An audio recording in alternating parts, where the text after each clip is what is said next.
Beñat Goyeneche, the Souverain abbot, led a rebellion against the King of France in the 17th century. Despite having the people on his side, he failed. His enemies seized him, and these were his final words before being executed.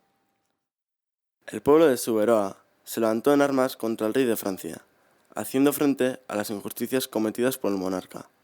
Todo esto ocurrió en el siglo XVII, y el sacerdote Beñat Goyeneche Matalàs estuvo al frente, pero fracasó, cayendo en manos del enemigo.